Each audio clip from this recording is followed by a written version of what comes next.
Hello, everyone. Welcome. Thank you for joining us for today's webinar. My name is Linda Williams, and I am a Community Outreach and Training Manager with Consumer Action. And on behalf of the entire staff at Consumer Action, welcome. I am so excited. I am just pumped. Why? Because it is so great that we all can meet today to discuss how consumers can exercise their rights under the California Consumer Privacy Act. Tell me this. Do you know what information companies have about you? Do you know who and what is covered by the California Consumer Privacy Act, or CCPA for short? Do you know the key rights the CCA provides or how to exercise those rights? Do you even know how to keep your own personal data under wraps? What? You're not exactly sure? Well, no worries. So that's exactly why we're here today, to provide you with the answer to those questions and more. So get ready to be amazed because we have some of the top experts on the topic joining us. Haley Sukayama is here with us today. Haley is a senior legislative activist with the Electronic Frontier Foundation, or EFF. Haley's going to provide us with an overview of consumer rights under the California Consumer Privacy Act, including some background information about privacy rights in California, and provide us with a few practical tips for exercising our rights. Gerard Kelly is here with us today. Gerard is a senior counsel and director of the privacy program for Common Sense Media. That's right. And he will describe the protection for children under the California Consumer Privacy Act and the California Privacy Rights Act, the CPRA, and the difference between the two. Stacy Chester is here. Stacy is a supervising deputy attorney general for the privacy unit in the California Attorney General's Consumer Protection Office. How about that? Stacy will discuss how the California Consumer Privacy Act will be enforced and how consumers who believe that their rights have been violated can file a complaint. So break out your pen and your paper, get ready to take a ton of notes because we are bringing the fire today. Now, before I get too excited and get carried away, let me give you a few housekeeping items. Today's session is being recorded and it will be available for viewing tomorrow on Consumer Action's YouTube channel. This is a 90-minute webinar. You will receive a link to the recording and the PowerPoint slides used by our guest professionals today, no later than tomorrow afternoon. And we love hearing from you. So at the end of all the presentations, Consumer Action's outreach trainer, Nelson Santiago, is going to facilitate a question and answer segment.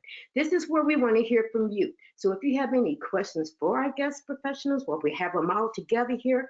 Please use the question function and type in your questions and send Nelson a ton of questions. Now, this is really important. At the end of the webinar, you will receive a short survey about today's webinar. We value your feedback as we work diligently to improve our service to you. So if you have a comment, a suggestion, or dare I say a compliment, we would love to hear from you. So please complete the survey before signing off. And as a bonus for attending today, wait for it, you will receive a certificate of completion. How about that? Now, before I go any further, I need to update you on what's happening at Consumer Action. For those of you who are not familiar with Consumer Action and wonder what we do, well, let me first say that we've been out there on the front line slaying it since 1971. As stated under Welcome to Consumer Action, through education and advocacy, we fight for strong consumer rights and policies that promote fairness for all consumers, but especially for underrepresented communities nationwide. At Consumer Action, we are extremely proud of all of our work, but we're especially proud of our COVID-19 educational project. So when you're on our website, click on that little burgundy looking bar in the middle, and you will land on our COVID-19 project page. There are so many communities still struggling trying to navigate the COVID-19 crisis. So when you're on our website, you will find a ton of resources, fact sheets, tons of information that can help you educate your clients on how they can navigate this crisis. Now, let me tell you a little bit about our latest project. In partnership with the Consumer Federation of America and with support from the Rose Foundation, Consumer Action launched the California privacy initiative to educate Californians about the CCPA and also to encourage them, every last one of them, to exercise their rights under the California Consumer Privacy Act. Now, as part of the joint project, we created a guide, a take action guide, exercise your rights. That's the one with the little orange heading that explains who and what is covered by the act. We also completed a survey to measure California residents' awareness of and experience with some of the key provisions of the law. You will hear more about the project and the survey shortly. But when you're on our website, I encourage you to download the survey report and read it. Download the Take Action Guide and read it. Then share it with your clients, your neighbors, your church members, your family and friends. Our goal with this joint project is to inform everyone in California about the law and how to exercise their rights under the law. Now, let me roll out the roadmap so you'll know where we are headed today. At Consumer Action, we believe in making learning fun. So we open up every training, regardless to whether the training is in person or virtual, by testing your knowledge of the training topic with our most popular game, How Much Do You Know? So today we have 4 true or false questions related to the fact sheet and survey I just mentioned. And you're in for a real treat. Our partner, Susan Graham with the Consumer Federation of America, is going to join us and provide us with the answers to the questions. Now, following the game, I will introduce the guest speakers in the order that they will be presenting. Then the question and answer segment will be led by Nessa Santiago. Will follow all presentations. I will come back, tell you how you can donate to Consumer Action, and wrap up. Now, before we get into the game, let me introduce you to Susan Grant. She is a senior fellow at the Consumer Federation of America, and her specific focus is on privacy. Her work includes conducting research, advocating for privacy legislation, regulations, and enforcement, promoting corporate data practices that center on respect for privacy and civil rights, and educating the public. Her area of expertise include privacy, government surveillance, ID theft and data security, and privacy in the marketplace. Didn't I tell you you're in for a treat? Now, in the spirit of the World Championship that will be on American soil for the first time in 30 years, let's roll out the game. This is how the game is going to be played. We have 4 questions. All are true and false. I will read each question, and you will use the poll function to answer each question. Then we will close the poll. Once the poll is closed and we look at the results, Susan Grant will then tell you if the statement is true or false. Now, at the end of the game, the person with the most correct answers, drum roll, please, get to walk away with the bragging rights. So how much do you know? Audience, are you ready? Miss Grant, are you ready? Okay, let's roll the question. The majority of Californians surveyed in 2021 say they've seen notices about their privacy rights on businesses' website in the previous 12 months. Is that true or is that false? The majority of Californians surveyed in 2021 say they've seen notices about their privacy rights on businesses' websites in the previous 12 months. Is that true or is that false? So overthink it. Okay, let's close the poll and take a look at the results. Okay, 54% of you think it's true, 46% thinks it's false. Ms. Grant, can you tell us if that statement is true or false and why? Wow, people did a really great job with that question. Actually, 69% of the people we surveyed in California said they'd seen these notices, which is great, although it doesn't necessarily mean that they read them. It's really important to encourage Californians to read the notices about businesses' data practices so that they can see what their options are for limiting what's done with their personal information. Great, thank you. Audience, you're doing good. Let's move on to the next question. Okay, true or false? Most Californians say they've asked businesses to delete their data than not to sell their data. What? Is that true or is that false? Most Californians say they've asked businesses to delete their data than to sell their data. Is that true or that's false? Okay, couple more seconds.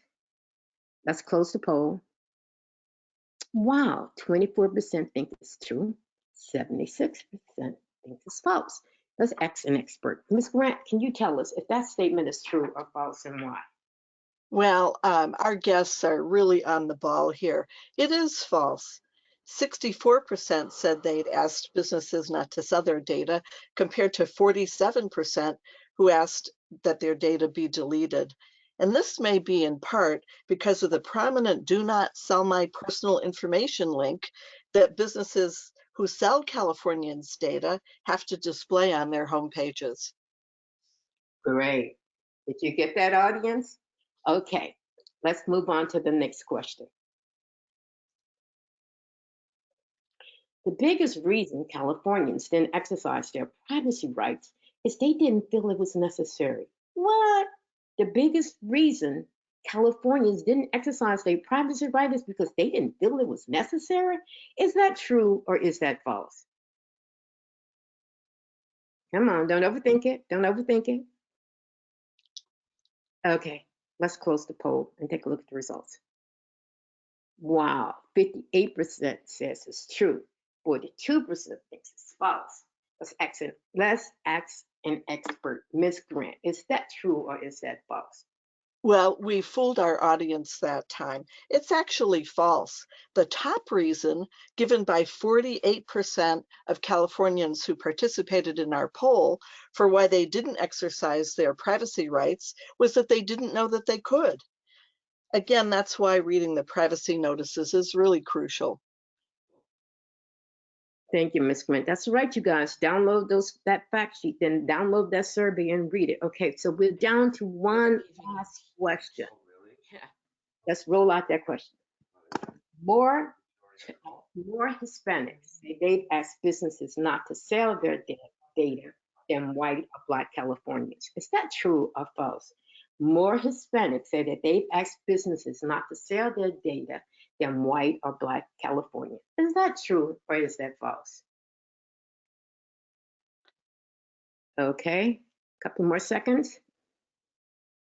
All right, let's close the poll on this last question and take a look at the results. Wow, 77% says that statement is false. 23% thinks it's true. Let's ask the expert. Ms. Grant, is that statement true or false? Actually, it's true. 44% of Hispanics said they'd asked a business not to sell their data, compared to 36% of white and 37% of Black Californians. They were also least likely to say that it wasn't necessary to ask a business not to sell their data. This indicates that Hispanic Californians have a heightened awareness of how their personal information may be shared and used in ways that are detrimental to them. Wow. Thank you, Ms. Grant. Now, she's not going anywhere. She will join our guest speakers during the question and answer segment. And a special thanks to our audience for playing along. You're probably the best audience I've had so far this year. I hope you enjoyed the game. Now, let's move on. Before we move on to our feature presentation, let me give you a little more background information on our guest speakers. Our first guest speaker is Haley Sukayama. She is a senior legislative activist at Electronic Frontier Foundation, focusing on state legislation. Prior to joining EFF, she spent nearly 8 years as a consumer technology reporter at the Washington Post, writing stories on the industry's largest companies. You likely read a few of her articles. Haley is a certified information privacy professional. She's certified by the International Association of Privacy Professionals. She has an MA in journalism from the University of Missouri and a BA in history from Vassar College. And you can follow her on Twitter. Welcome, Haley. Our next speaker is Gerard Kelly. He is the director of the privacy program at Common Sense Media. He is an attorney focused on internet, privacy, cybersecurity, and intellectual property law. He thrives on cutting-edge legal issues and has a strong background in public policy, information technology, entrepreneurship, and emerging technologies. Before becoming an attorney, Gerard co-founded a technology startup that focused on social media and collaborative software. Gerard is an Arizona Wildcat, having received his Bachelor of Science degree in Business Administration and Management Information System from the University of Arizona. He has a Master's of Arts degree in Applied Ethics of Science and Technology Policy from Arizona State University and a JD from Santa Clara University School of Law. Welcome, Gerard. Stacy Chesser is a supervising deputy attorney general for the privacy unit in the consumer protection section of the Office of California Attorney General. Stacy's recent matters include the People versus Globe, the People versus Equifax, and leading the team that drafted regulations for the no other but the California Consumer Privacy Act. She began her career at the Attorney General's office in 2007 in the criminal division and has worked in the privacy unit since 2012.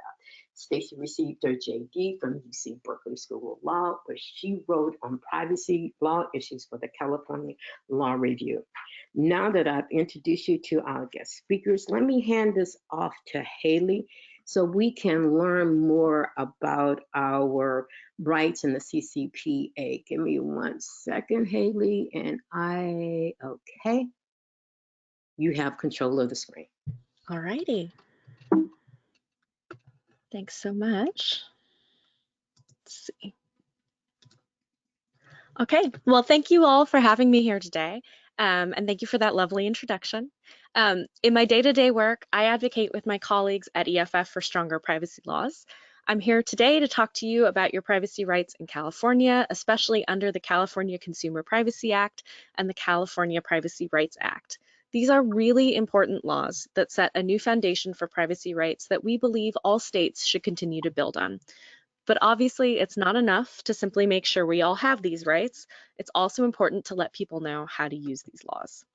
So, before I dive into the CCPA and the CPRA, I do want to explain a little bit about the way privacy law looked before they passed and to let you know about some other privacy rights you have.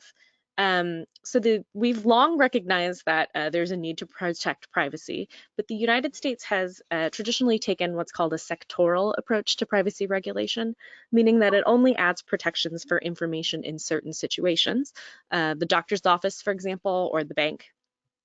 California itself has several laws that protect different types of data in different situations that go beyond what federal law provides. Just a couple of these laws that deal with the relationship between people and businesses include the California Student Online Personal Information Protection Act, or SOPIPA. So in California, well, everywhere, students often have extra protections under the law. In California, SOPIPA specifically says that those who operate an educational service can't share student data or use that data for targeted advertising on students for a non-educational purpose. California also has the Confidentiality of Medical Information Act, or the CMIA. So the CMIA is the state's answer to the federal Health Information Portability and Accountability Act, or HIPAA, which sets security standards and limits access to medical information. The CMIA is more stringent than the federal law. For example, the CMIA covers more types of entities that provide healthcare. Also, while the federal law allows the government to issue fines under HIPAA, the CMIA allows patients to sue over violations of the law. And then, of course, there are many other state and federal laws that protect Californians' data. For example, the Federal Fair Credit Reporting Act gives you the right, among other things, to ask for a credit report or to know what is in your file at a consumer reporting agency. The Children's Online Privacy Protection Act sets up extra protections against collection of data for children under 13. There are also important laws that set up safeguards around government collection and data sharing. So that's just a really quick and non-comprehensive overview of some existing privacy rights that came in before CCPA and CPRA.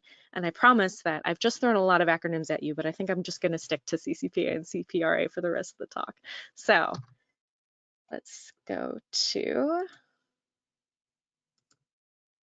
all right. So, as mentioned before, the laws I described protect data in specific situations, but sometimes those situations are very narrow. For example, information that you tell your doctor, like your weight or symptoms you might have, is protected by medical privacy law. But if you tell a company like Google or Amazon the same information, like if you did that through your Fitbit or even through a search, that kind of information is not covered by medical privacy law. So that's why laws such as the California Consumer Privacy Act are so important, because they take a much broader approach to protecting privacy. The CCPA applies to many more businesses, though there are limitations. So specifically, the CCPA doesn't apply to smaller companies that aren't in the business of making money off your personal information. A company isn't covered if it generates less than $25 million a year in revenue, collects information on less than 50,000 consumers each year, or derives less than 50% of its annual revenue from data.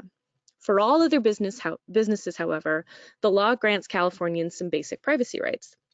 In a nutshell, those three most basic rights that Californians now have when it comes to their relationship with businesses are the right to know what information companies have about you, the right to delete that information, and the right to tell companies not to sell your information. So you can file requests with companies to exercise each of these rights. All of these requests relate to personal information businesses have about you, which is defined as information that can be used to identify you or could be reasonably linked to you. So some of this information includes your name, your address, identification numbers from your passport or driver's license, your internet history, or your biometric information. The definition of personal information also includes inferences drawn from this type of information. So if you know that I, Haley, have a Spotify account, I live in California, but I am a great devotee of Lizzo, Bob Dylan, and Prince, you might infer correctly that I am a native of the great state of Minnesota. So that kind of inference drawn from my personal information and used to create a profile about my predispositions or characteristics is also personal information. So I'm going to walk you through each of the requests that you can, of the rights that you have briefly, as well as some other key aspects of the law having to do with exercising your rights. So as I have up here on the slide, the first right is the right to know. So people often don't know what information companies have collected about them. And prior to the CCPA, they didn't really have a great way to find out. And, you know, this is a really important right because you can't act on what you don't know.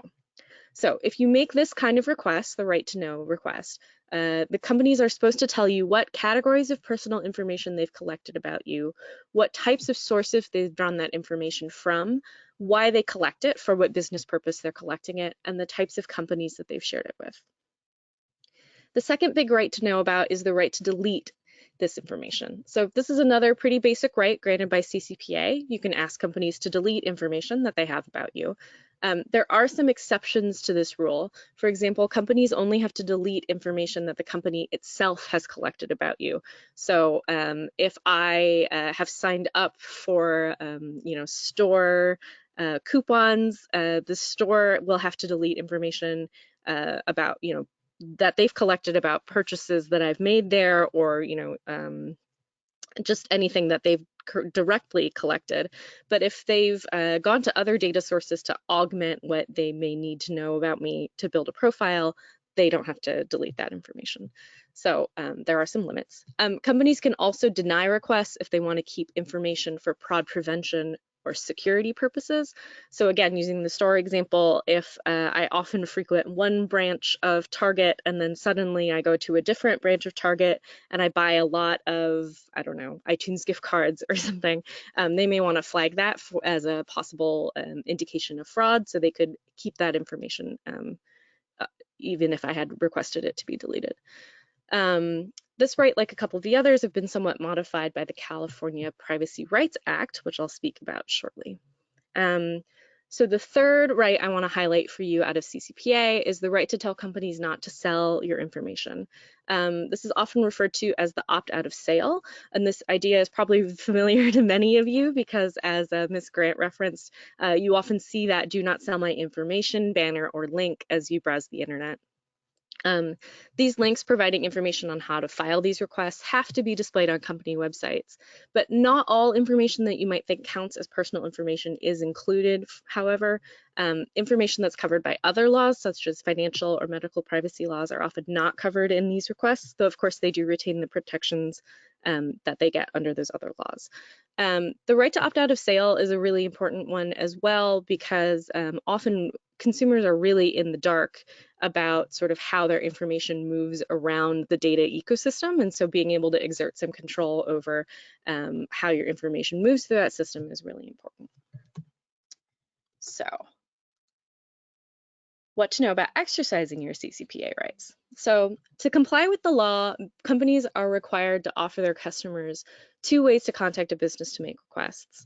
Businesses have to point to where people can make those requests in their privacy policy or on their website. Once a company receives a request and verifies it, in general, they have to respond in 45 days, though they can get an extension if they need one.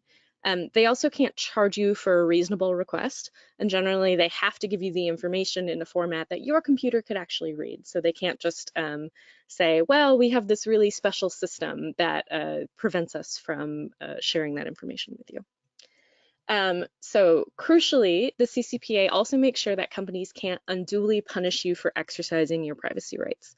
So in the past, we've seen companies, for example, say that they'll charge customers who aren't sharing their data more for a particular service, or sometimes you see them say, we'll offer you a discount if you let us collect your data.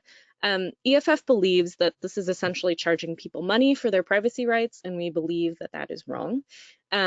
In California, companies must justify such price differences by tying any difference in price or quality of service to the value your information provides to the business. So it kind of limits that a little bit. CCPA also allows you as individuals to file lawsuits against companies in some limited scenarios. So for example, if a company has lax security standards and leaks your information in a clear and unprotected format, you can take them to court. So that's a broad overview of the rights granted by the CCPA, but the CCPA is still evolving, and I want to talk to you about that as well. So, oops, got ahead of myself there. Okay, so this is about the CPRA. So the California Privacy Rights Act modifies the CCPA. It was passed by ballot initiative in 2020 and will be effective as of January 1st, 2023. As I said, it made some changes to the CCPA, including the addition and modification of some rights. Like the CCPA, the CPRA is long and complex, so I'm focusing specifically again on the most prominent consumer rights. And as a reminder, these aren't in effect yet, but they will be very soon. So the first new right under the CPRA is the right to correction.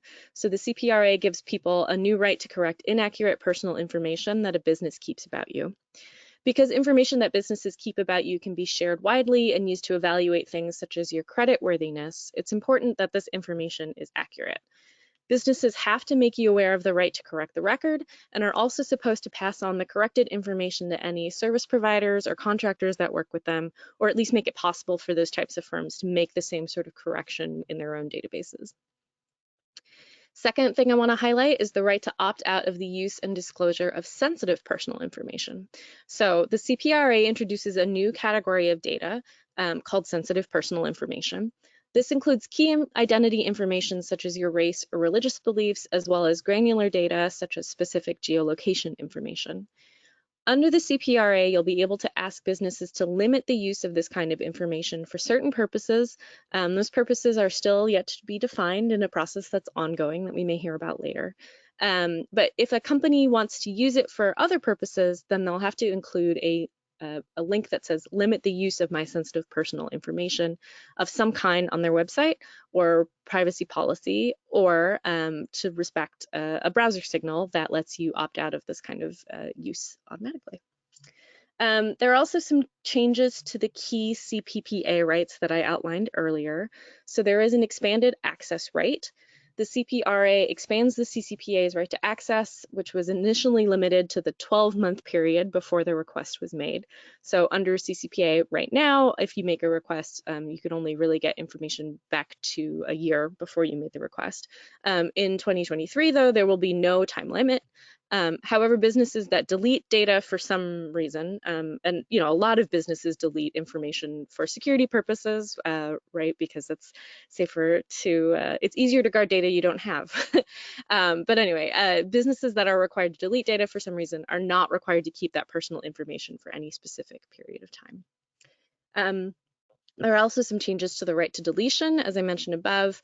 In one way, the CPRA extends the deletion right. So a deletion request now means that the company you directly ask to delete the information must get rid of it, but it also makes sure that those deletion requests get passed down the chain, not only to service providers, but also to contractors and third parties. However, the CPRA has also made it a little easier for businesses to deny these requests, saying that they can deny the request if the information is, quote, reasonably necessary for the company to retain rather than simply necessary. So it's a little bit more wiggle room. So you may see a couple more companies decline that right to delete, but hopefully not. And finally, there is an additional right to opt out of the sharing of personal information. So the CCPA let you request to opt out of the sale of personal information, but not every instance of a company exchanging information with another company falls into the traditional idea of what a sale is. So, it's very rarely that company A will go to company B and say, we will give you money if you will give us data. Companies often share information for no monetary gain, for example, or grant access to their information for money, but aren't actually swapping assets. So the CPRA broadly adds to this right by also letting you opt out of the sharing of personal information, which makes it less ambiguous, that it covers more types of transactions that businesses actually use when it comes to passing your information around. And my co-presenter Gerard will talk more about the use of this new right and its relationship to advertising, particularly to children. So this is a really basic overview of some of the top rights in these laws that will apply to most people. For those interested in exercising these rights, the least they may want to do is to file a few requests for information from a couple of companies that they may find the most concerning. So that could be a data broker like Experian or Axiom, for example, or you could file requests for services that you use a lot that you're really curious about. For example, my sister has young children, and she asked me the other day about, kind of the check-in app that she used for her daycare service. She was asking how much information that they may collect. So really sort of, if you look around in your life and you're just trying to figure out how to protect yourself, it's really important to know what companies have about you.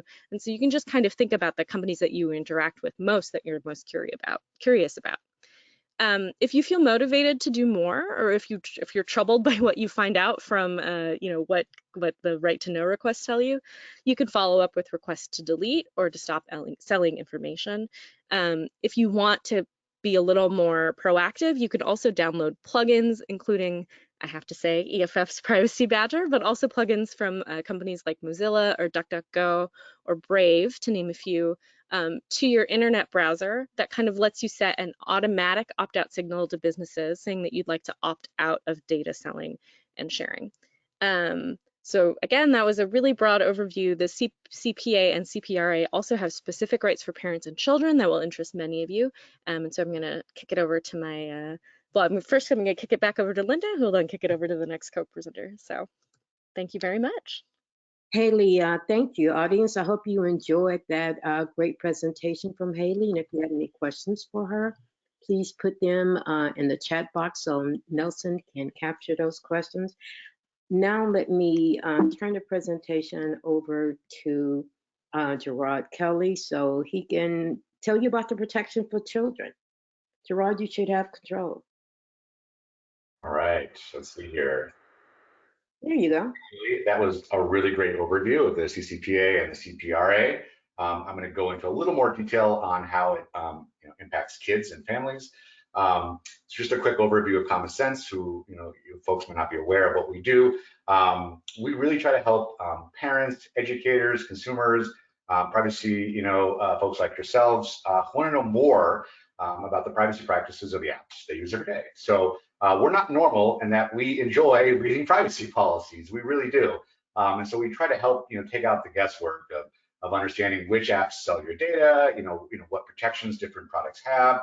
And we roll that up into, different scores and icons and badges to really, I think, make a difference and help folks make, better informed choices for themselves and their families. So today we're going to take a little bit, a look at a high level of how, this law here in California impacts kids. Let's see if I can move the forward. There we go. So if folks have questions after the presentation today, feel free to email me directly at gkelly@commonsense.org. I love talking to folks like yourself who are interested in privacy and want to know more. If you'd like to check out all our resources or search for apps that you might want to use yourself or with your kids or students, feel free to check out our website at privacy.commonsense.org. We have all our reports and articles and evaluations of companies' privacy policies on our website for free. So a little reading material here for folks who want to dive a little deeper. If all the content here today from all the great speakers isn't enough, you can really dive in and see what the law says. There's been some great free resources that are available on the web. So the CCPA.org is a great way to actually see what the law says. And you can keyword search and kind of get a better understanding of all the different rights. I know Haley touched on just some of the most important ones, but it's a big law. There's a lot going on there. If you want to go even deeper and see the regulations, how that law has been interpreted by the Office of the Attorney General, you can see the CCPA regulations in their final form and can kind of get a little more detail on how the law works in practice. As Haley mentioned, the law is evolving. We now have the CPRA here coming into effect in 2023. So there is also the CPRA.org where you can kind of compare and say, okay, this is the new law. What's a little different here between the old law? But again, this is a lot of reading material, so I don't recommend reading it before bedtime because it will put you to sleep. But if you want to dive in, it's all there for you. Another resource here at Common Sense we provide to folks is donotsell.org. As Linda and Ms. Grant had mentioned, a lot of folks don't know that they have these rights. And a lot of companies don't really go out of their way to tell you you have these rights in California. And so we created a little website where you can kind of search for different products, and it'll link you to their forms on their websites to opt out of sale. It'll link you to their resources where you can exercise your rights. So kind of not a one-stop shop to solve all these privacy problems, but at least it'll help you direct you into the right direction. And lastly, we do a lot of research on privacy because we read thousands of privacy policies. We're in a really unique position because we have all this data over the past 5-6 years on how companies respond in their privacy policies to laws like the CCPA and the new CPRA, laws internationally like Europe's GDPR. And so we see a lot of trends in the industry as they change their policies in response to certain issues. So we publish a lot of research reports that go really in depth, very data-driven approach for policymakers and academics and experts on privacy to really, I think, shine a light in an area where a lot of folks don't actually know what's happening, across the industry, with all these privacy practices. So a lot of great, great information in there as well. So we'll jump into it here. So I think, as Haley mentioned, there's the right to opt out of sale, but I don't think a lot of folks realize there's the right to opt in to sale.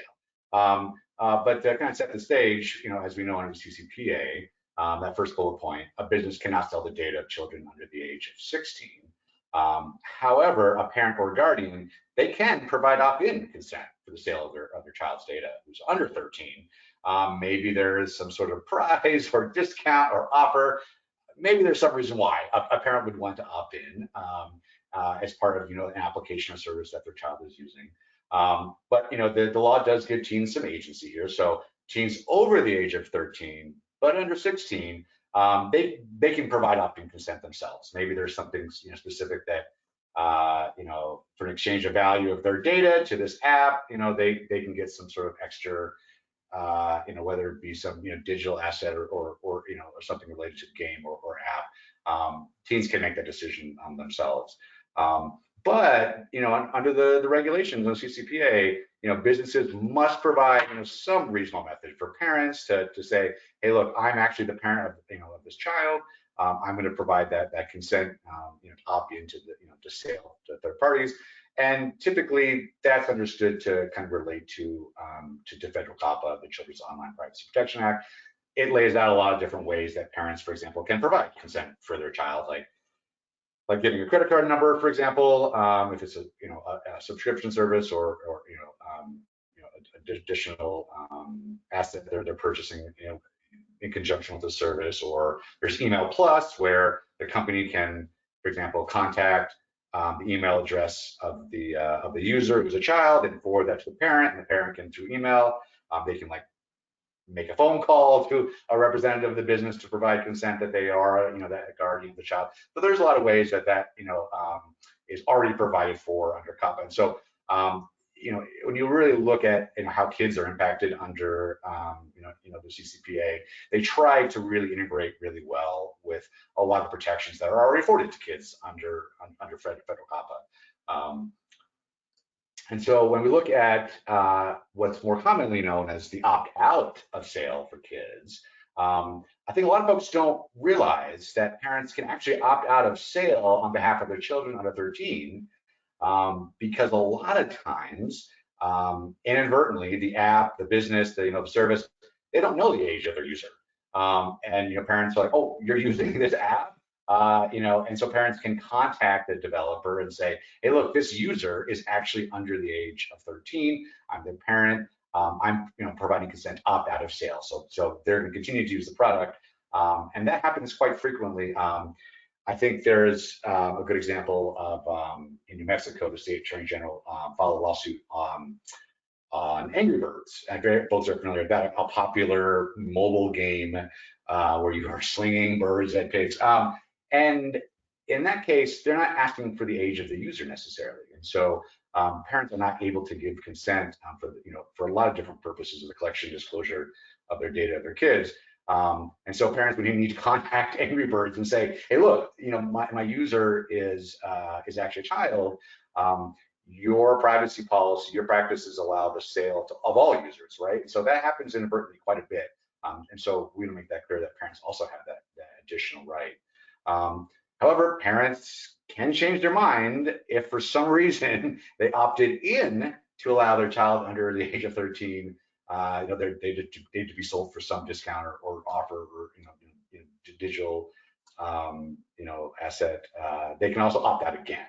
But practically speaking, I think a lot of folks don't realize that if you've used a product for a while, if you used an app, for weeks or months or years, and you decide that I'm going to opt out of sale, right? That only stops the selling after that date. Typically, companies, that data that's been collected for the past weeks or months or years, that's already been sold, right? That's already been monetized in different ways with different data brokers or third parties, whether there's commercial purposes, for third-party marketing or tracking. So I think a lot of folks don't realize that the opt-out isn't necessarily retroactive. That data is already, it's already at the door. So the opt-out, sale is really protecting you to your continued use of the product, right? That after that point, the businesses, can't monetize your data in that way. And again, teens, right? They have that agency under the law. So teens between 13 and 18, and of course 18, adults, consumers, they can opt out of sale themselves. And I hear a lot of questions from businesses and folks I speak with. Okay, well, how do we really know our user is a child at 13? Do we have to have an age gauge? Do we have to have child profiles? It's complex. It's confusing. And under law, a business must have what's called actual knowledge that a user is under the age of 16. So that's where the user, they're literally telling you their birth date, their age, right? Usually through some sort of account creation, or they're selecting a child profile, for example, on an app. apps typically have, an age gate where they have to, be above, 18 years old to even use the product. A lot of companies have privacy policies that say, we're not intended for minors. If you're under 18, do not create an account. And so that's an important distinction. Because if a business does not have actual knowledge, right, of any of their users' age, and the privacy policy says they can sell the data of any of their users, well, then that's going to inadvertently, right, impact a lot of kids and families who are using maybe, the product without an account, without a profile. Maybe they're using their mother or father's account, or older sibling in the household. So they're inadvertently, right, their data is being collected and sold as well.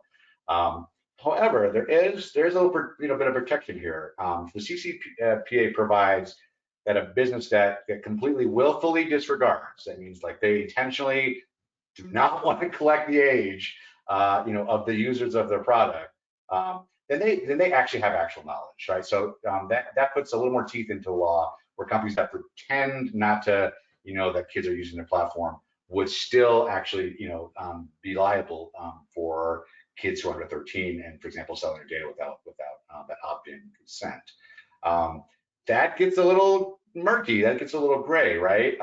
When should a product collect age? When should it not collect age? And again, the law tries, and regulations try to fall back on federal COPPA, right? How that protects kids' privacy. And there's a lot of guidance from the FTC and folks like, when should I be collecting, the age of my user? And they fall back on like whether the app or the service it's a general audience, it's mixed. For example, it's kids and teens or adults, or maybe the primary audience, right, is kids. It's directed to children. And it's a kind of a scale. Think of it like a sliding scale. If it's learning ABCs and it's cartoon characters, your app is primarily directed to kids, right? So that's where a child profile, an age gate, maybe the opportunity to have like a parent provide their credit card number, for example, to provide parental consent. Different ways that you can make sure you have actual knowledge of who those children are. You can make sure that those specific users, their data is not sold, unless of course you obtain some sort of opt-in consent from the parent. The opposite end of that spectrum is tax software, right? Like kids are not going to be creating accounts for tax software to pay their taxes. So you can be pretty confident that you don't need an age gate, right, to know that children under the age of 13 or teens that are 16 are using your product. And typically those kind of general audience products have an account registration process anyway that requires a credit card, so it's pretty clear that the users are over the age majority, they're over 18. And these privacy policies typically will say like no users under the age of 18, right? So companies are trying to not willfully disregard age, but say, hey, look, clearly this product is not intended for children, do not use it. That's why we're not collecting age. In the event a child inadvertently uses the product who's under 16, that's where there could be additional mechanisms, for example, to contact the business, where the parent can say, hey, look, this user is actually, and typically the company would actually cut off that account, right? They would disconnect the account to say, okay, we're gonna stop selling that data, and this audience wasn't intended, so unfortunately, they have to close that account. So a lot of different ways for businesses to interpret the law and understand and comply with it, but it's not entirely clear. But hopefully the CPRA will provide a little more guidance there with those regulations later this year. As Haley mentioned a little bit, the CPRA provides a couple stronger safeguards for kids. I mean the two biggest ones really is, as Haley mentioned, about the expansion of limiting the use of sensitive personal information, including those things like biometric information, like those ethnicity, race, right? So limiting the use of that is another way that we can, even with a company not selling the data of minors, for you to say, hey, look, if this is really sensitive data, we don't use users for any other purpose, but for the limited purpose of providing service. Not only can kids, access their data, they can delete it, they can correct it now, which was something that was taken out of CCPA, and of course they can opt out of sale. We won't get too much into it today because it's itself an entire presentation, but the CPRA provides this really complex new right of the ability to opt out of sharing your data for the purpose of really, advertising, tracking, all those different ways that companies can monetize a user's data without necessarily, as Haley mentioned earlier, just selling it, right? Wholesale, trading asset for asset. A lot of companies provide access, right, to data for third-party advertising networks and folks who maybe can target you ads and other services. So they may say on their website they're not selling data, but they're making money from your data in other ways. The CPRA expands what selling means to what we all know what it means, right? We don't really care the different ways and methods in which you make money from data. Just let us know. Give us that informed consent. Do you monetize our data or not? Under the new CPRA, there's going to be some higher fines and enforcement. So, for example, selling data of children under 13 that involves the personal information that can be up to $7,500, per violation. An app that has millions of users, that adds up really fast and potentially bankrupt an entire company, for violations of CPRA. So it's really important for businesses, who are in this space to think about, their compliance needs, right? And thinking about how to, match their, their awareness of their user's age, right? I'm not selling data, of children under 13. And making sure the privacy policies are as transparent and comprehensive as possible to give folks as much informed consent, right, before creating an account. All right, that was a lot of information in a short amount of time. So feel free to email myself after the call if you have any questions, or after the presentation today. I think we're going to take some Q&A, so I'm happy to answer questions then as well. But I guess back to you, Linda. Thank you. Thank you, Gerard. Didn't I tell you guys we were bringing the fire today? Now be sure to type in your questions for Gerard in the question box. Now let's learn a little bit of how the CCPA will be enforced and how consumers can complain if their rights are violated.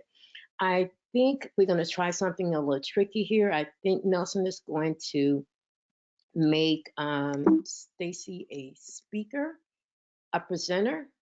Are you able to do that at all, Nelson? Yeah, Ricardo's helping us with that so that Stacy can show her slides. And I think she's up. This is working. Can you guys hear me? Is this working, coming through? Sorry, I'm a little out of my comfort zone right now because my neighborhood lost power. So I'm at a different remote office. But thank you so much for having me. As the introduction said, my name is Stacy Schesser. I am the supervisor for the privacy team, which is part of the consumer protection section at the California Department of Justice. We are the entity that is charged with enforcing the CCPA, and I'm going to talk a little bit about how we've been enforcing that law, as well as how consumers can be engaged going forward as the new agency that was established in the state of California, the California Privacy Protection Agency, how consumers can be engaged with their rulemaking as they begin to start that process around the amendments to the CCPA that were passed by the ballot initiative last year.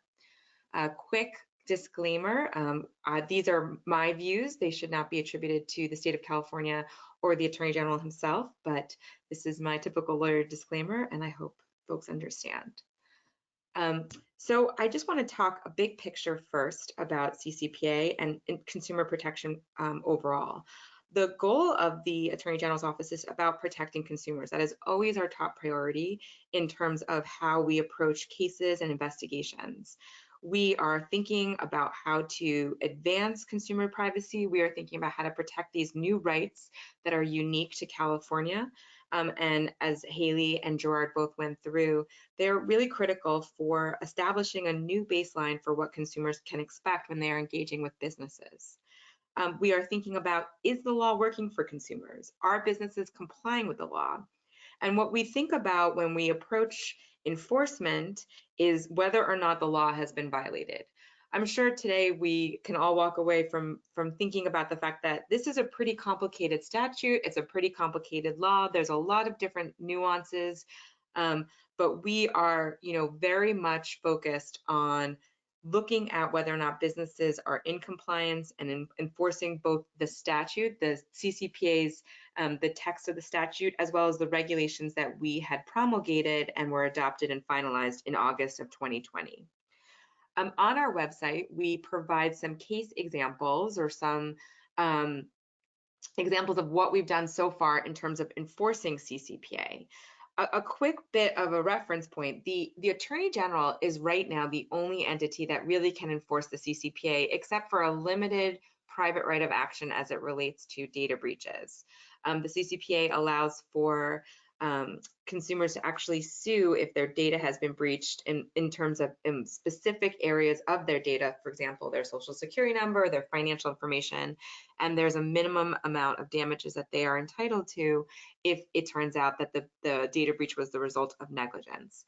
The entirety of CCPA, other than that limited private right, is the Attorney General's enforcement authority. And so we have been enforcing the statute and the regulations since the very first day we could, July 1st. But in order to enforce, what we have to do first is issue a notice to an entity that we think is not in complying with the law, and that entity has 30 days to cure. And so what that means is that we send a letter essentially, and we say, hey, we believe that you're in violation of these portions of the statute, and that you have 30 days to come into compliance. If that 30 days passes and they are not in compliance, then we can go to enforcement tools, meaning we can begin a major investigation of the business, or we can, including subpoena for documents or taking in witnesses for testimony. What we've seen actually is that many businesses that are receiving these notices come into compliance fairly quickly.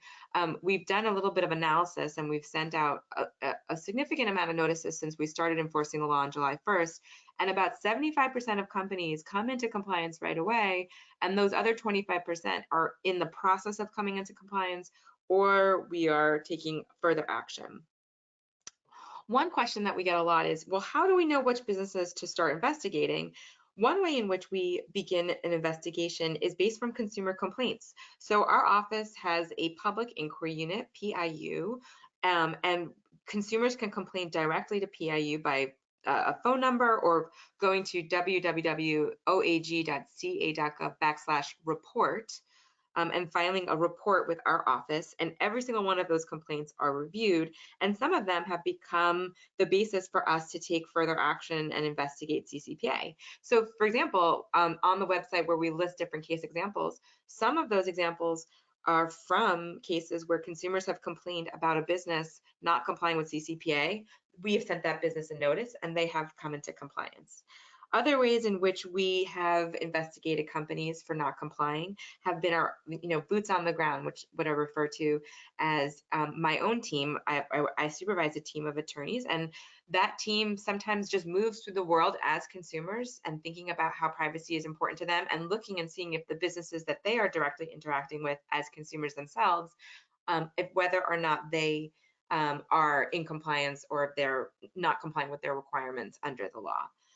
We also do a lot of independent investigation. We pay attention to what's being reported in the media, and if there are things that we see that are out of compliance with CCPA, we start an investigation. I wanted to highlight one example of what these enforcement cases have looked like. So for example, here's a summary of an entity that received a notice of alleged noncompliance. It was an online dating platform that did not have a do not sell my personal information link on its homepage and was not making adequate disclosures.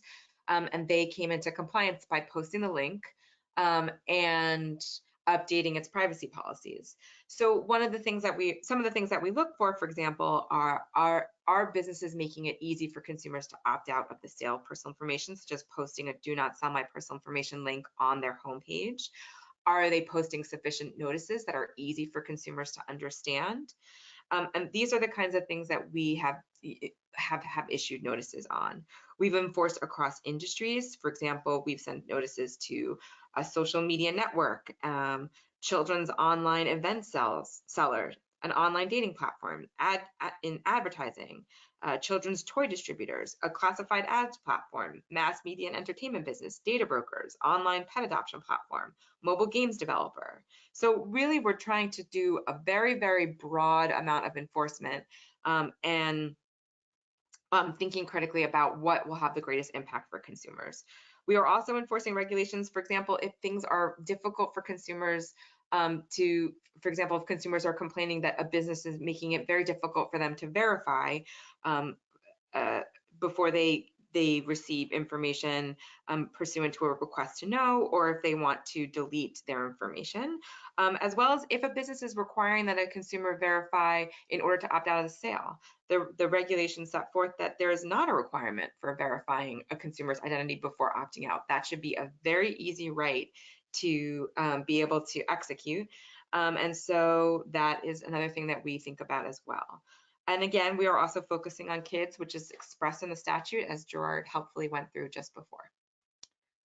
One of the things I want to talk about right now is something that we put into the regulations, and it's called a dark pattern. Another easy way to think about this is a user interface or looking at a website, and there are things on that website that are done to trick you or to make you do something that you didn't actually intend to do. Our regulations explicitly prohibit a business from using a dark pattern as it relates to trying to get consumers to opt out of sale. And so, for example, I wanted to walk through dark patterns because I think it's a really important thing for consumers to be aware about. So, for example, if you look at the top left screen, here, the dark pattern is that typically, I hope my mouse works, but typically a continue button is often on the right. We've programmed ourselves to think about whether or not things are on the right or the left, and sometimes our brains, if these buttons are switched, that could be a dark pattern that is intending to try to get us to do the opposite of what we want to do. So sometimes if these buttons are switched, that's a way of doing it. If the button is hard to find, that could be a dark pattern too. Like, for example, this wants to, here the idea is to get the consumer to click on yes, please, as opposed to no, thanks. Another thing I like to think about for dark pattern is like ways in which the consumer is shamed into doing something. Like, for example, here, if you want to sign up and give your data for 20% off coupon, in order to not give your data, you have to click, nah, I like paying full price. And so all of these are ways in which consumers are manipulated or try to be have the choice that they want to exercise flipped or subverted. So this is something in which we've explicitly prohibited as it relates to opt out. So if the do not sell my personal information link is for example in a lighter text, or it's in the middle of the page, or you can't find it, that might be a dark pattern that is a violation of the regulations. Here's a couple of other examples for dark patterns. Here, it's very difficult to actually get to the place where you want to, for example, delete your membership. The choices are cancel or proceed to checkout. And then unfortunately, my screen is a little bit difficult to hear to see that the choices here are also false. It's between, saying okay or maybe later, as opposed to just saying, no, I do not want this. So I think it's really helpful to also talk about what consumers can do, because again, as we started off by saying, the Attorney General is in charge of enforcement, but the way in which we think about how to engage with consumers is very vital to making sure our enforcement stays on track as well. So as I said before, you can complain directly to our office by going to this website and filing a report that a business is in violation of the CCPA. Another thing we've created is a privacy tool that actually allows consumers to generate their own notices that a business is in violation of CCPA. And so if you go to this website, it will take you through a series of questions and answers about a business to see whether or not the business is in violation of CCPA. And at the end of this guided question tour, a notice will be generated that you can cut and paste into an email and send directly to the business. Because the CCPA doesn't say that the business, that notice has to always come from the Attorney General, it's actually written in somewhat passive language. It could be that a notice that is given by any entity, or if the business becomes aware that they're in violation of CCPA, by a person outside of the Attorney General's office, we could even use that to say, did you have previous notice that you were in violation of the law? And so this is a way in which you can generate your own notices, and you can even send that notice to us after you've sent that email. Another thing that consumers should do is work with stakeholders like this organization to convey what is important and how they can get involved or engaged with both the enforcement entity and even with the new agency, which is what I want to talk to you about next. Is that right now, as I think Haley mentioned earlier, the agency is poised to begin to do formal rulemaking. In November 2020, there was a ballot initiative, the California Privacy Rights Act, amended the CCPA and added additional rights and requirements on businesses. And new regulations are amending the existing regulations. And so that is really an opportunity for consumers to get engaged directly with the process and say what they think that the agency should be writing or thinking about when they're writing these regulations. I want to just briefly talk about something that stuck out to me when we were doing the rulemaking through the Attorney General's office. There was a constituent that came to one of our public hearings, and her name was Louise. I remember her very, very clearly because she basically got up to the microphone during our hearing and said to us very clearly, I am an educated person, I'm reasonably computer literate, and I have never made it all the way through an opt-out procedure. Businesses will splinter and go here and there and require you to log into your account, and you don't know what's going on, and so we need help and we need it from you. Hearing Louise talk to us directly was very, very valuable. And her testimony actually stayed with me the whole time when we're thinking about how to fashion the rules. And so I would really, really encourage all consumers to get involved with rulemaking, because it does make a difference, and it is an important way in which consumers can get involved with the process. So for right now, the agency is still in the midst of doing preliminary rulemaking. They just finished a stakeholder session last week, and so once they have a working draft of the regulations, the next step is that the board will review that draft of regulations. They will file a notice of proposed rulemaking, which will start formal rulemaking. And then there will be a 45-day comment period and hearing where anyone can submit comments and provide what they believe the rules should say, or how they can better protect consumers. And so there's many different ways in which consumers can get engaged with rulemaking. Here's a link to the website for the new agency's rulemaking. It's the cppa.ca.gov. And so you can go and, for example, sign up to learn more about the agency's rulemaking as it starts, and make sure to keep abreast of what types of things are happening as they begin their rulemaking. So thank you very much. That's my portion of it, and I'm happy to help with questions. Thank you, Stacy, and thank you for going above and beyond to bring us that presentation, considering your power outage. So, Haley, Gerard, Stacy, and Ms. Grant, are you ready for a few questions from our audience? Let me turn it over to Nelson. Nelson, let me go back to this. Are you ready to handle the questions? Yes, can you hear me okay? You're just fine, thank you. Great. So yeah, participants should go ahead and type in their questions now that they may have. We've gotten some already. But go ahead and type in any questions you may have now. One thing for parents who, after hearing what Gerard talked about today, what can they start? I mean, there's a lot that can be done, but what are some steps that they can take now to start doing things differently if they go home today and they want to do something different for their kids, or they want to ask their kids to do certain things differently? Where do you start? And what's the least you can do? What's the most you can do? Yeah, I'll jump in here. As the next steps for parents, just like choosing healthy foods in the grocery market for your kids, I think choosing healthy products for your kids and yourself is important. So, of course, coming to common sense, to look at our privacy ratings to see, do companies say they, for example, sell your data? Do companies say that they use your data for target ads. I think that that's a pretty quick way for parents, to gauge, what apps are healthier to use with their families. As Haley had mentioned earlier, going to the web page of the product and seeing do they have a do not sell link at the bottom is another good quick way for you to identify that this product is really about exploiting your data, that you are the product.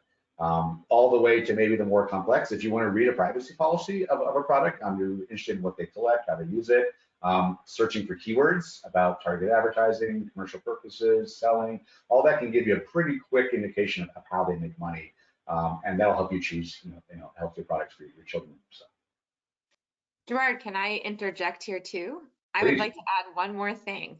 One of my proudest moments as a parent is when I overheard my 11-year-old kid sitting on the playground next to her friend and saying to her friend, well, did you read the privacy policy, when she was talking about an app with her friend before she downloaded it for her iPad. I think part of what we could also be doing is, being protective of our kids for sure, as George said, but also teaching them how to be their own, privacy citizens and thinking critically about their own data and thinking about ways in which they should try to protect their information as well. That's great. Thank you, Stacy. Any other tips for anyone else? All speakers can respond to all questions if you have something to add. Okay, great.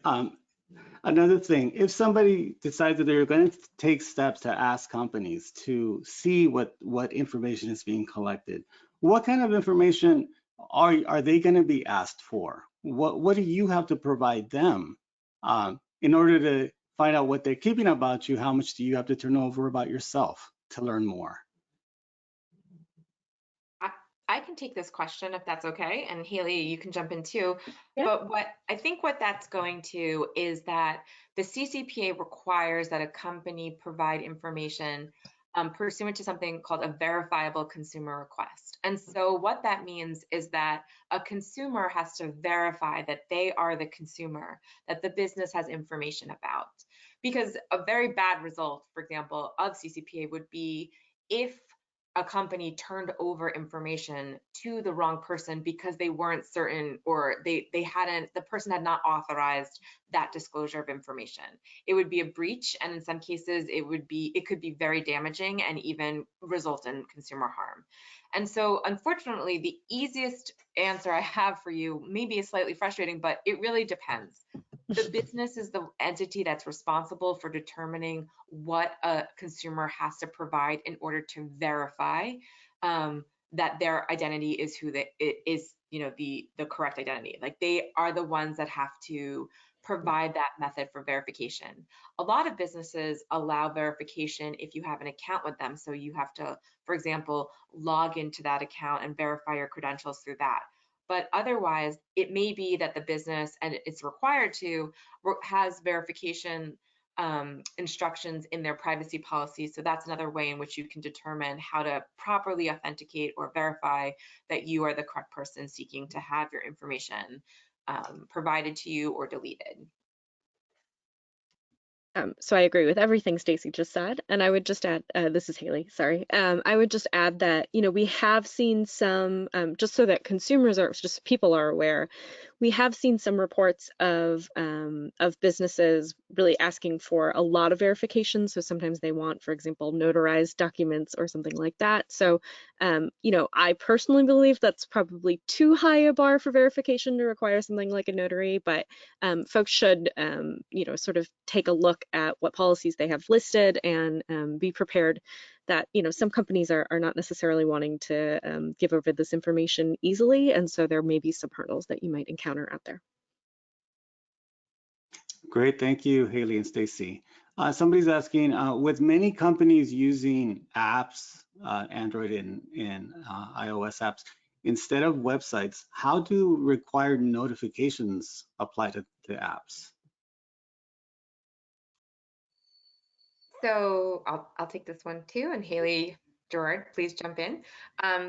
Most times the way in which there is disclosures or privacy policies would be in the settings app, right? In the settings portion of the app, or what we refer to as like a hamburger menu. It's usually like the 3 lines, or there's a settings icon. Sometimes what happens is an entity will have a link to their privacy policy, and so you'll navigate outside the app and go to their website. But there should be some accessible method for being able to review the privacy policy. It depends on your operating system or what type of hardware you're using, but sometimes privacy policies should be available, for example, in the download store, or the location where you go to download. Before you download an app, you can review a privacy policy, because it should be posted before you hit, get app. And Stacy, I'll add too that Apple and Google are aware of this, and Apple recently released their own privacy nutrition label. So in the product description page of an app, you can click on that, that app privacy details to kind of see at a summary level what this product is doing with your data. They don't use the word sale or sell, but if those summaries talk about tracking or targeted ads, third-party marketing, right? Those are some pretty quick giveaways if this is a product that's trying to monetize your data.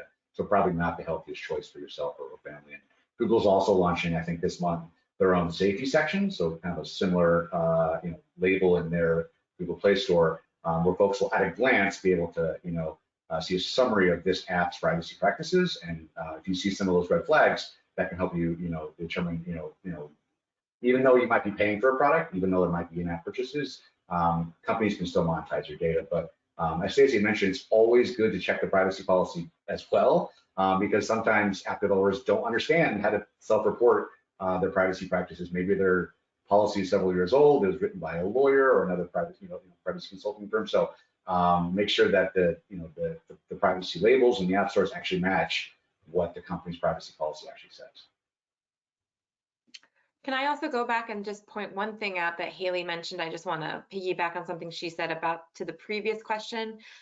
For verification, it should not cost a fee. It's explicit in our regulations is that a business shall not require a consumer to pay fee for the verification of their request, including, for example, providing a notarized affidavit that is, unless that business compensates the consumer for the cost of notarization.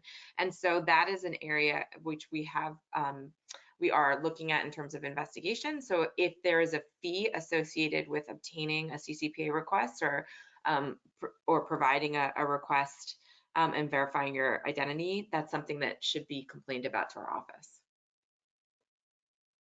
Great, thank you, everyone. And it was mentioned earlier about the right not to be discriminated against by business if you exercise your CCPA rights.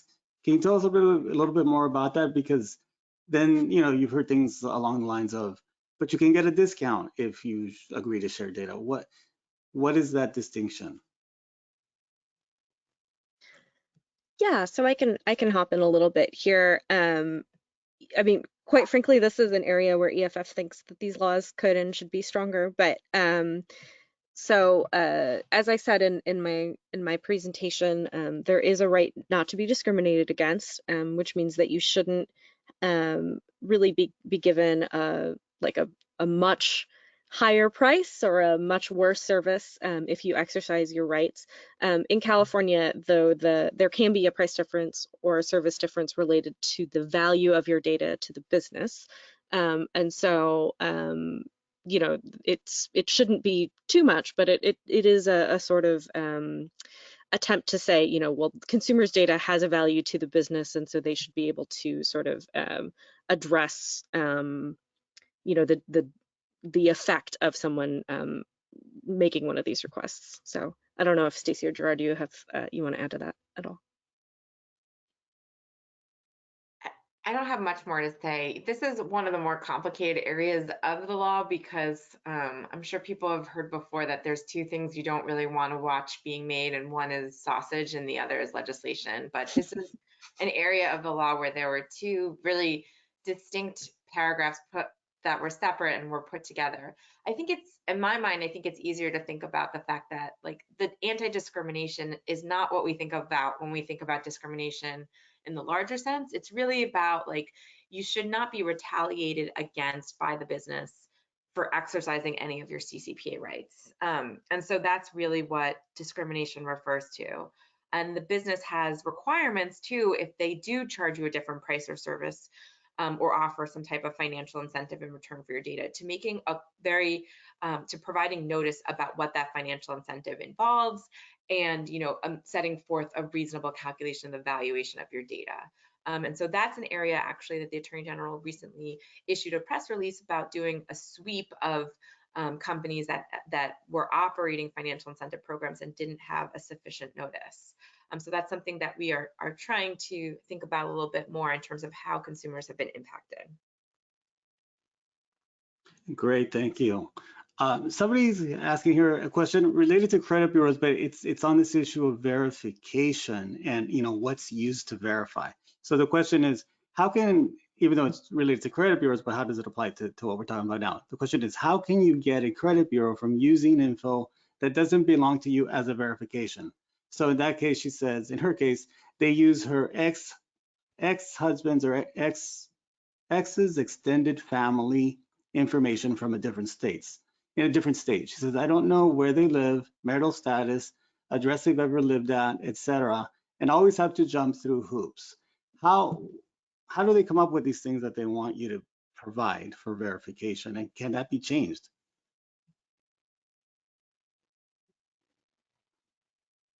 I would just add that the CCPA and CPRA excludes credit reporting agencies, which are themselves data brokers.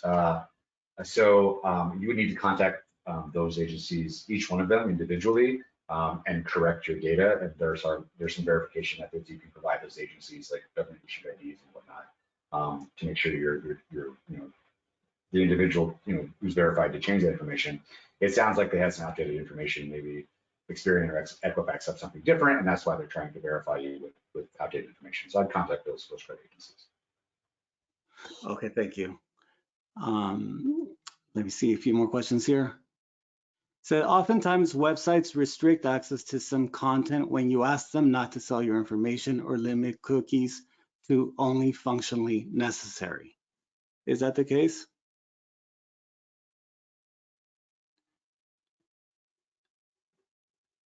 If you restrict the cookies, are you then not going to be having access to all areas of the website? Has anyone seen that? If you restrict the use of cookies, then you may not be able to, for example, navigate from page to page on a website because it can't remember your session.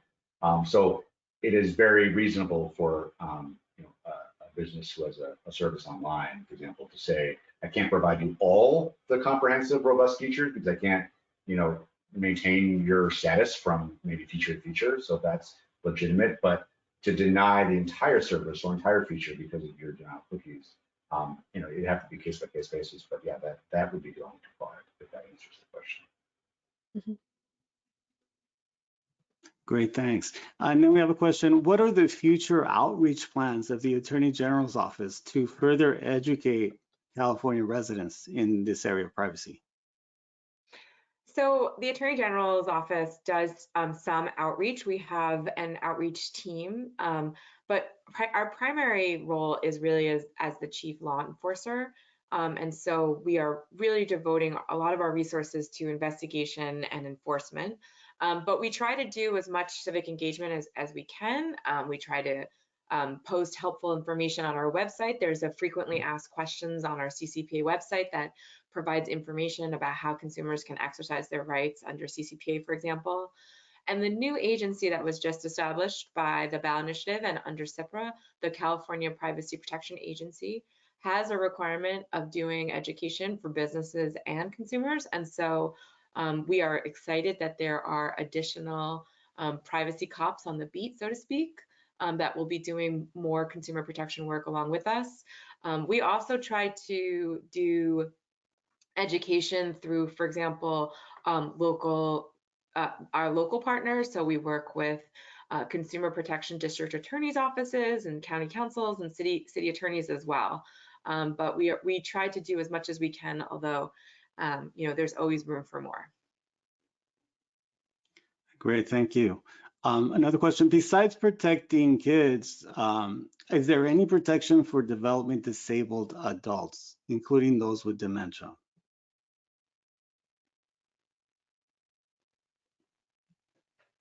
No, it's only minors. It's only minors under the age of 16. Okay, thank you. If there is a federal law passed on privacy, will that take away any of these California rights, or will it enhance them? Does anyone know what's being proposed or what's coming down the line? So I can hop in a little bit there. I mean, I think, of course, it's another "it depends" answer. I think actually this is a big sticking point in the debate over a federal privacy law. Would it be a floor upon which other state privacy laws stronger privacy laws could be built, or would it be just sort of set a standard that then no state could legislate over?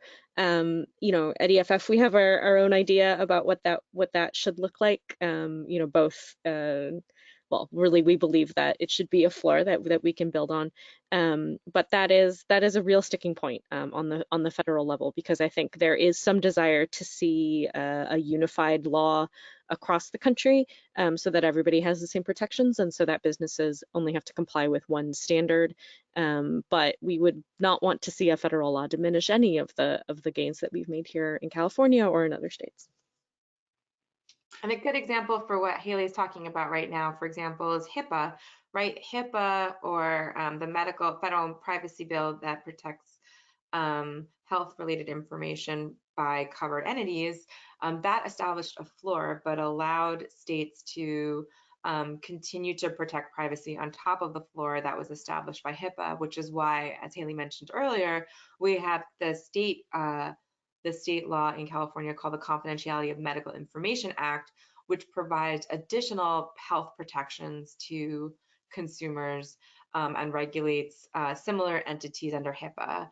Although under the CMIA, for example, the Attorney General brought a case against a company named Glow, which was a fertility tracker, for violating the Confidentiality of Medical Information Act, because this state law also applies to mobile apps in a way that, for example, HIPAA does not. And so we brought this case against Glow because after conducting an investigation and finding that they did not have enough data security over some very sensitive health-related information. So that's something I think that is being debated right now by Congress and those who are thinking through a federal privacy law. But I'm often asked about whether or not this is something that would happen. And all I have to say is that since 2003, California was the first state to have a data breach notification law on the books. And now every single state has one, as well as some US territories, and the federal government has not passed a data notification law, even on something as simple as, when there's a data breach, what are the requirements? So I guess the best piece of takeaway is stay tuned, but I would not necessarily have high hopes. Thank you. Slightly related questions, a little bit broader, just why did California decide to fall way short of privacy legislation like the GDPR in Europe? I would just add that I think California, being the first in the nation, knew that it was a compromise to get something, knowing that a patchwork of privacy laws, would subsequently follow. With our fingers crossed, it would lead to a comprehensive, federal privacy law, as Stacey had mentioned, that would harmonize with GDPR principles. So I think, we've seen that already. We've seen California kind of, set the floor, as you will, to Haley's comment. Other states, have modified California's, CCPA in different ways. And all this has put tremendous pressure on Washington to pass a comprehensive privacy law. So I agree, California, it would be great to see that, be a opt-in privacy for all. But with the political will and as Stacey mentioned, how the sausage is made, I think it was the first step of many towards that goal. Great, thank you, Gerard. And then just a question about, I guess maybe exceptions. If you ask a company to delete certain information, can they say, well, that information is, you did not give us that information, we gathered that elsewhere, and therefore they don't have to delete it, or they do? Does anyone know about that? Yes, that's one of the limitations of the right to delete, is that the right to delete only applies to information that a business collected from the consumer. And so that is, the right to delete is not as robust as some consumers, including myself, would like it to be, and it's subject to a lot of exceptions for completing, for the business to take advantage of, because they might actually need the information for other reasons, including, like, for example, complying with other retention requirements that are set forth in different laws. And so the right to delete is limited to not information that's collected about the consumer in the same way that the right to know is. It's only information that was collected from the consumer, as well as there's many exceptions that apply. So for example, data brokers normally gather information from elsewhere, right? Not from the consumer. Right, if for example, somebody bought information about you, that would not necessarily apply to the right to delete. Okay, great. Excellent, then I'm gonna turn it over back to Linda. That's it for questions. Thank you. Great. Thank you, Nelson. And thank you, Haley, Gerard, and Stacey, for hanging in, answering all of those questions, and for your excellent presentation as well. Again, this webinar is presented as part of the California Privacy Initiative, a project of Consumer Action and Consumer Federation of America with support from the Rose Fund Foundation. You can find all the materials related to the project at the web address at the bottom of your screen. Again, this webinar has been recorded. You can go back later and take a look at all of the slides and the information. Now it's time to ask you to contribute to consumer action. Did you enjoy the webinar today? Yeah? Well, how much did you enjoy the webinar? Did you enjoy the webinar as much as you enjoy an In-N-Out double with extra lettuce and tomatoes? If so, then go online and donate $10 by credit card or PayPal. If you enjoy the webinar as much as you enjoy a Starbucks cappuccino with a shot of espresso, or that 4 pieces of chicken from El Pollo Loco with rice and beans, or as much as you enjoy a Popeye sandwich, then after you make your order, because I know you're hungry now, before you take a bite, take out that credit card, go online, and donate $10 to Consumer Action, or send us a check to Consumer Action, Attention Membership Given, 57 Post Street, Suite 611, San Francisco, California. Every little bit helps. And again, the webinar is being recorded. You will receive a link to the webinar that will be shown on our YouTube channel. Please subscribe to our YouTube channels. I stated earlier, you receive that link no later than tomorrow. When you receive the link, please subscribe. It's free, and it would help us continue to bring you these great webinars. This was great. Let's do it again. Let's meet here again on June 21st at 10 o'clock a.m. to discuss the Affordable Connectivity Program for broadband internet. It's going to be a blast. As you know, all good things must come to an end, so we're at the end of the webinar. But before we go, I want to have you join me in thanking our guest speakers for those excellent presentations. Please join me in sending them the love. They were excellent. They provided us with so much great information. Thank you for attending the webinar. We encourage you to connect with us on social media and visit our website. If you have any additional questions or information, you can contact Nelson and me by email or telephone. We are happy to provide you with the additional support. Please enjoy the rest of your day. Goodbye. And don't forget to donate to Consumer Action. Bye. Thank you for joining us.